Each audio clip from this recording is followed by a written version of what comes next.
Hello, my name is Annie Carlson, and welcome back to page 2 of the Hüe Nocturne. So we're going to go ahead and get started right away.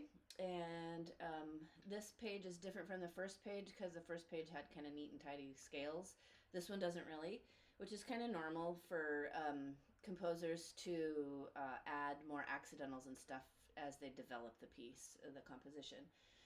So the first thing that you're going to need to practice slowly is the first line. And again, I recommend practicing this in 9. So I have my metronome on 72 to the 8th note. And I'm just going to play the first line for you.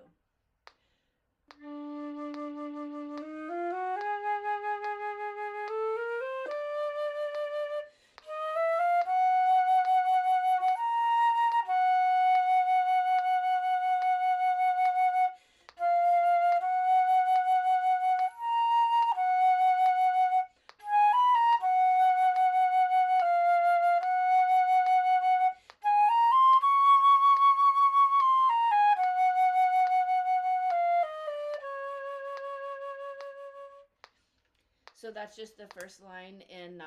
And I don't know if you noticed my hands at the end of that when I get to the D flat on measure 37. I kept my right hand fingers on. You have a D right before it, so it's a really easy thing to do. All you have to do is just lift up the fingers on your left hand for the D flat. And that actually helps the pitch on the D flat. It lowers it a little bit.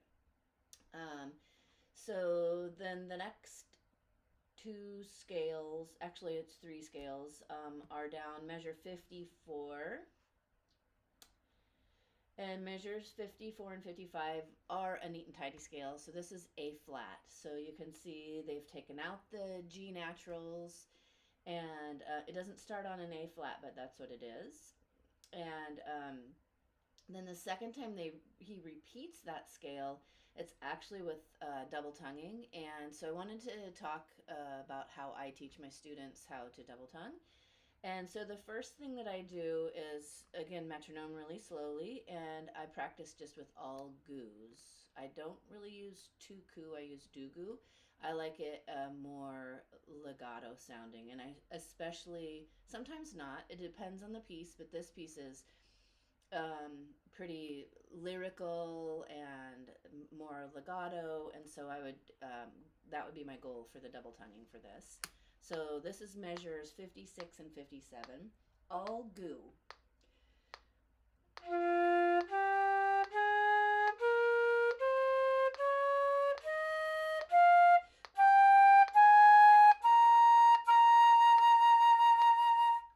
So that's just single notes that I did that. And that's basically you're wanting to strengthen your back tongue.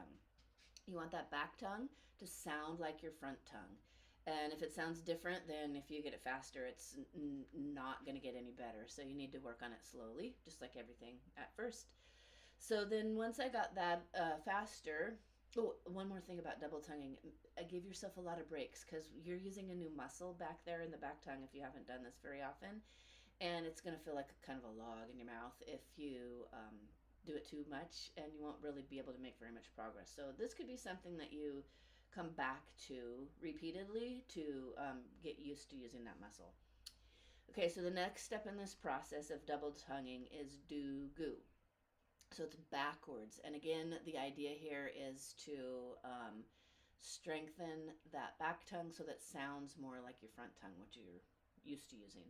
So this is the same scale, measures 56 and 57, and I'm doing goo do on that. So double notes this time.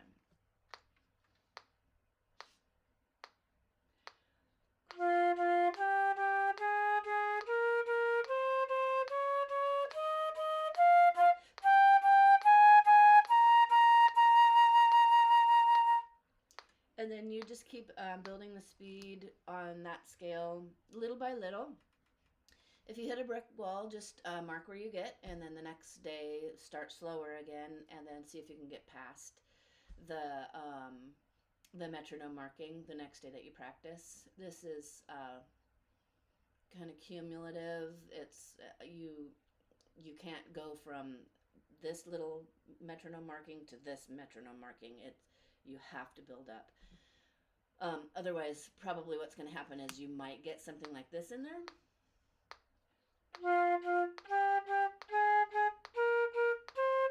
So you can hear that I'm actually stopping the air, and you don't want to do that. It'll sound really uneven when you play it. So after you build the speed, I'm going to show you what it should sound like. So this is 120.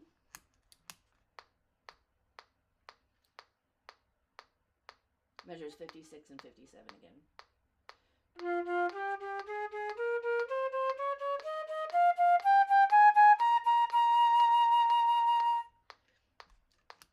So if you mess up on the fingerings, go back and review the scale. If it's the double tonguing that's messing you up, then you go back and rework maybe the back tongue. When you go to the next line, so this is measures 58, 59, 60, and 61. Unfortunately, these two aren't the same like they are in the previous line. So you would practice measure 58. You could practice dotted rhythms. This is 58 and 59. So this is what dotted rhythms sound like if you aren't familiar with that.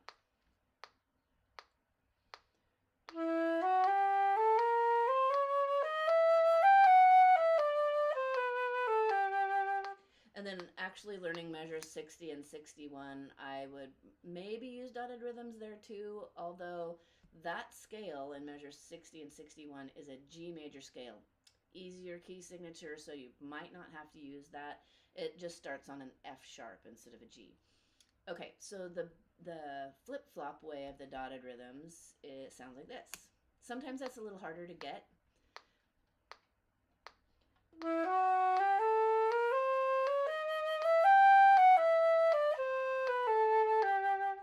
So you're going to end up what sounds like an extra note at the end, but it's just because you're doing the backwards rhythm.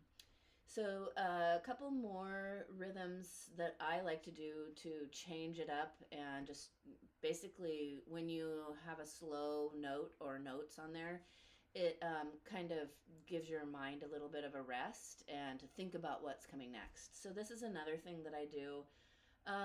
With the triplets, I don't think I would do the first two notes. It's kind of hard to get the rhythm. So I would start in measure 58 on the G, doing it this way. And I would do it the triplet plus the first note of the next triplet. So this is 72 to the 8th note. I'm starting on the G natural in measure 58. So just a triplet plus one note.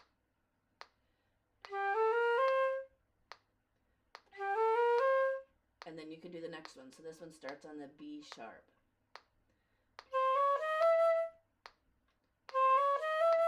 And then I would put them together. So just like that. You can also do the triplet backwards. It's a little bit easier to do that when you have 16th notes, not triplets. So I would probably stick with this one. Just you keep on adding one triplet to your line, and go ahead and mark things on here. I have the A sharp marked as using my lever, which again is this little key right here. Whoops, I had the key pressed down. So that one. It's a little bit less clunky than the first finger for the F sharp. Sometimes when you have those cross fingerings, you can hear a little bit of a flip in there, or an extra note. People have a lot of different names for those.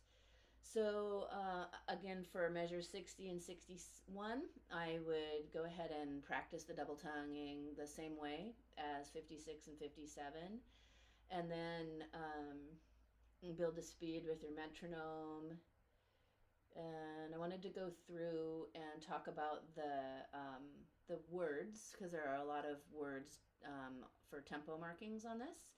So the very first one is measure 38. So plus vite is more life, which means faster. And then the next one that you have is in measure 53, cede un peu, is to die away a little bit. So there's a very little slowing down right there. And then measure 54, you have the odd tempo. So it's back up to the original tempo. Measure 70 un peu plus lent, which means a little more slow. So you're going to slow down a little bit right there. And then when you get to 74, that one is pressé, which means faster. So that's going to move ahead again. And then rallentando in measure 77, we know what that means. And then there's one more little word. Measure 79 is subito, which means suddenly. So that one we're going to do suddenly soft. And then I wanted to also go back and talk about the trills. So the first trill that you have is in measure 41. And so this is just an F to a G trill. It's pretty simple. What you need to remember when you're coming out of that trill, the Nachschlag at the end, is you're going to play the E as an E flat because you have to follow what's in the key signature. So that one sounds like this.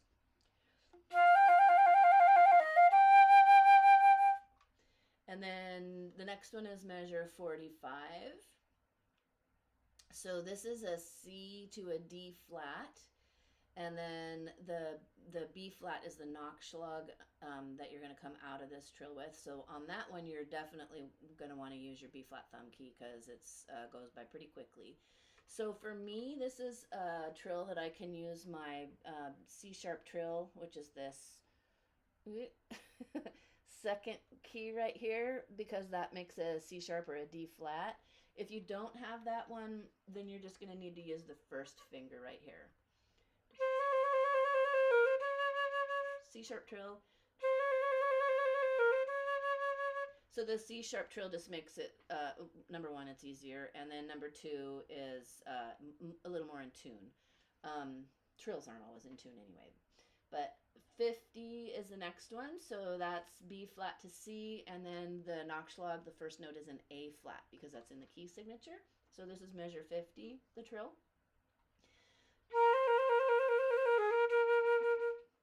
And then measure 51, that is an A flat to B flat, so you're going to want to use the B flat thumb key back here. And then you're going to finger an A flat, and the trill is L2.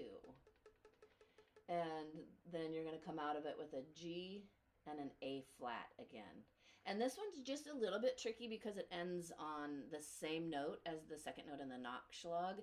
So if you get kind of turned around right there, it's because that's a little bit different. Normally you would go to the next note up or down maybe. This one's the same note.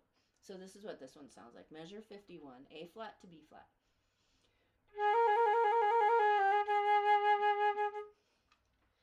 So then we don't have any more trills until we get down to measures 80 and 81.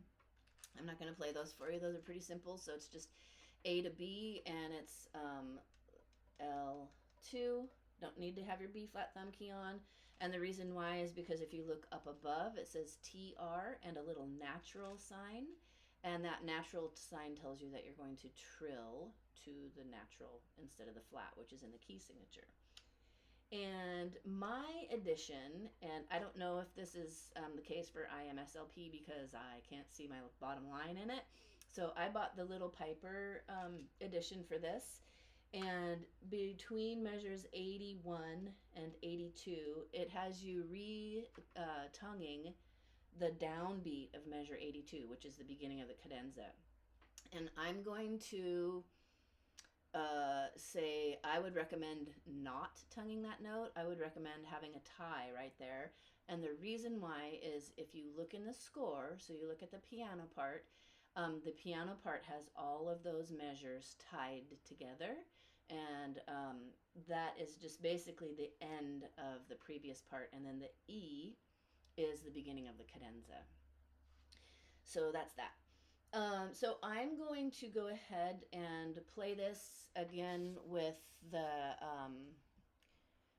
YouTube foam, FOAM. I'm going to do it at 75. So I go into the little gear settings at the bottom of the YouTube video, and then it'll pop up a menu. You're going to click on playback speed and then 0.75. So that'll be a little bit slower to start out with. And I'm starting a little bit ahead of it so that I can kind of know exactly when to start.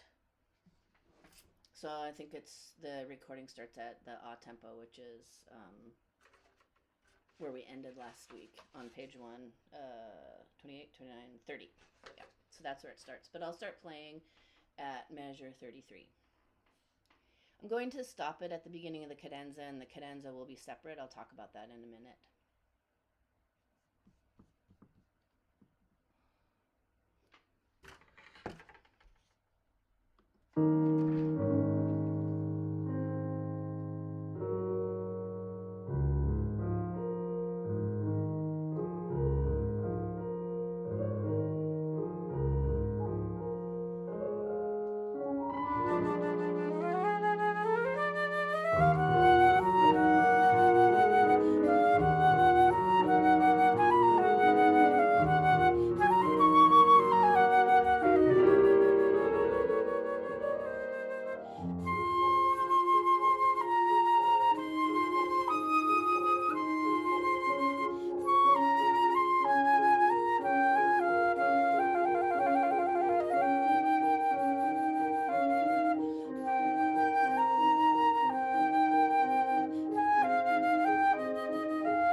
So that's up to the cadenza, and we'll talk about the cadenza now.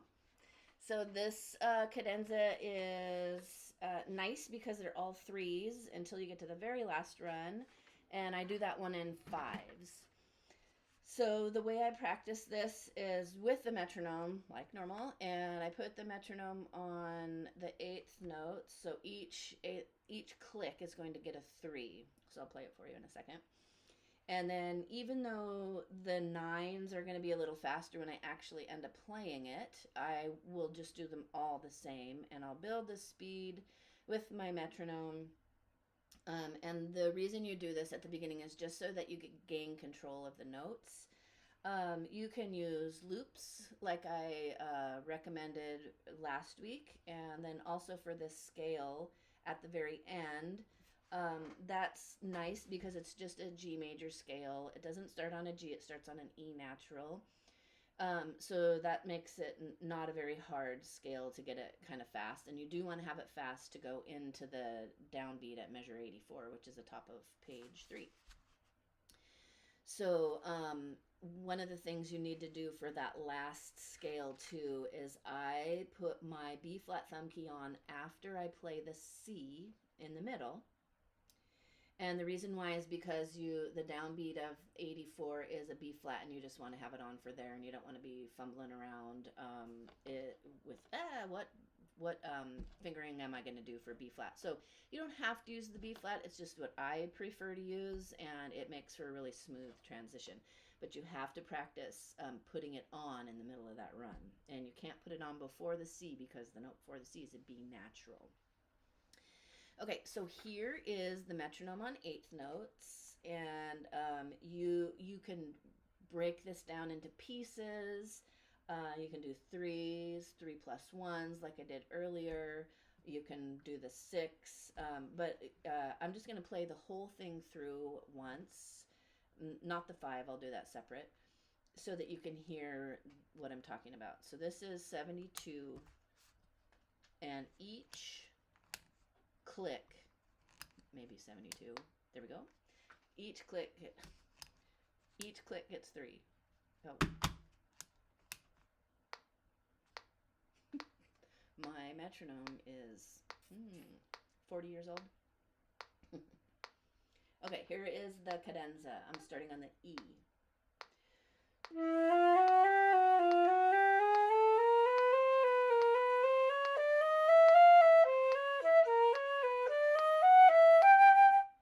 So that's actually a little faster than I would recommend you start at the beginning. And the really nice thing about this, the first three, most of the first 3 runs are just chromatic. So you don't even have to worry about whole steps or anything like that. You just have to pay attention. Does it go up or down? So that's one thing that I would notice. And then when you get to measure 83, which is when it's not a chromatic scale anymore, you might actually want to kind of group these a little bit differently. So you could group you could go from the B sharp, which is at the end of the first measure of the cadenza. So you can see that kind of goes with the next 2 notes. So it's B sharp, C sharp, E. And you can add the A sharp, da da dee da. You can do that too. And then you can keep doing that way. So as long as you regroup in a lot of different ways, it doesn't have to be always the same. Sometimes your brain just works in a little bit different way, and it's kind of nice to just get away from the rhythm that's written on the page, and maybe things will just click for you a little bit better. So the last run is the 5 again. So the first note of the first 5 is F sharp, and then I count 1, 2, 3, 4, 5. And then the next note is, the next beginning of the 5 is a D natural. So I would practice from the F sharp to the D and make sure that I included moving my B flat thumb key over after the C.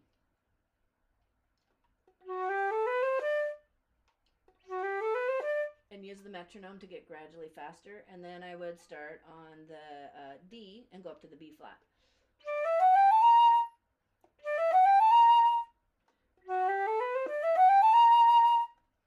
And then the other thing that I recommend highly on this is when you have the 8th rest in that last measure of the cadenza, you want to take a really, really big breath there. You can take time. It doesn't matter. It's a cadenza, so it doesn't have to be rhythmic or anything like that. Take time to take a really big breath because you don't want to have to be out of breath when you get to measure 84 and 85. It's a beautiful singing line, and you want to be able to bring that out freely and have a nice open throat there again, like we talked about on page 1. The third time it does that figure, again, it's going up to a high A flat. So you want to have a really big, solid breath there, and that's the place to do it in the cadenza. Okay, so if you listen to a bunch of people playing this cadenza, you are going to hear, I think I listened to 3 or 4 of the YouTube recordings. It's 4 entirely different interpretations of it, and I would say none of them are wrong. You should listen to as many as you can, and then decide what you like. So generally, a very general kind of rule of thumb for a cadenza is you go up the hill and it's kind of slower. And then when you have notes descending, that's a little bit faster. The exception to that is the very last run, you're actually going to go quickly, start out slowly, and then go quickly into the downbeat of the next section of the piece. So I'm going to give you my interpretation of the cadenza.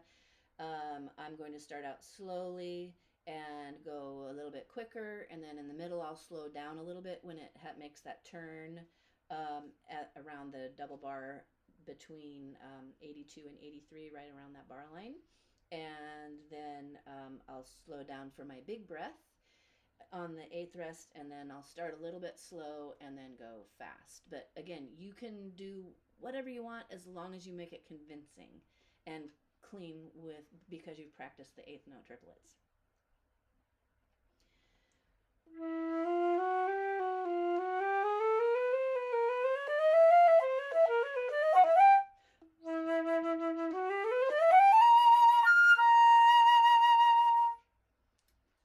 So that's my version of the cadenza. And I think that's all for page 2. So thank you for watching again this tutorial. If you have any questions, let me know. I'll post some more my second page if you want to see the way I mark my music in the show notes. And let me know if you have any questions. Thanks again.